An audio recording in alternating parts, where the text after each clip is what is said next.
stunning coastline behind me in Northern Ireland. It's certainly been a bright start here.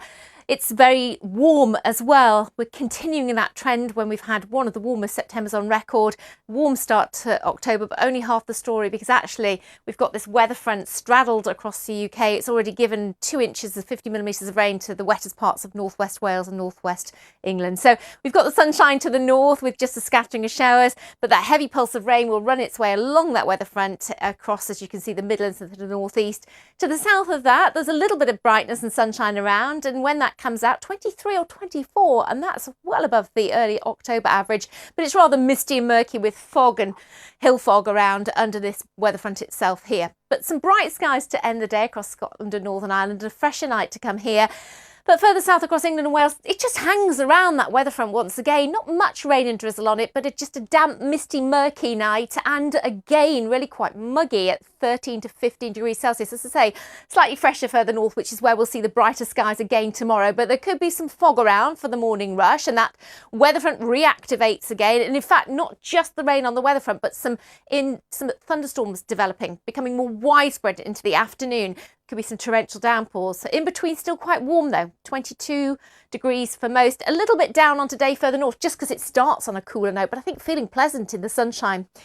Now, some uncertainty as to how far north that thundery rain could well push during tomorrow evening, perhaps into Yorkshire and Lincolnshire, but it should, for the most part, be clear by the time we get to Tuesday morning. But once again, because of all the cloud in southern areas, it's going to be quite a muggy night, a bit fresher further north, quite chilly in the glens. Now, by Tuesday, we're into more of a west-northwesterly wind, so it's a fresher direction for all of us. It will feel cooler, actually, on Tuesday. But again, as that ridge of high pressure just comes in through the afternoon, hopefully the shower activity will ease.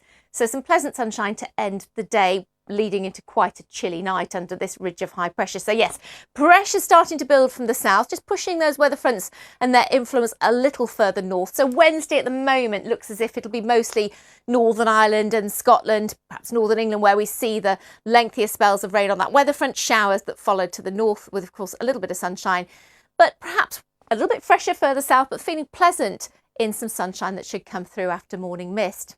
That high pressure's building further north then as we head into Thursday and towards the end of the week. That just pushes those weather fronts and low pressures and their influence further north. So mostly for Scotland and the western fringe of Northern Ireland, perhaps southern and eastern Scotland, much of England and Wales, seeing some brightness and sunshine. There might be quite a bit of cloud underneath there, but a lot of dry weather and temperatures again above where they should be for this time of year.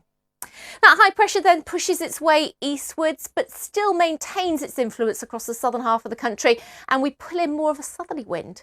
The jet stream's really strong though further north, so it's pushing in those low pressures into the far northwest. So the devil's in the detail really as we head towards the end of the week. It looks like many will have across England and Wales dry and bright weather, warm weather Friday, but we've got that rain further north and west, but quite warm in that sunshine. More of a southerly wind into the weekend as well. The uncertainty is how quickly that weather front will clear that warm air out the way as we head towards the latter part of the weekend.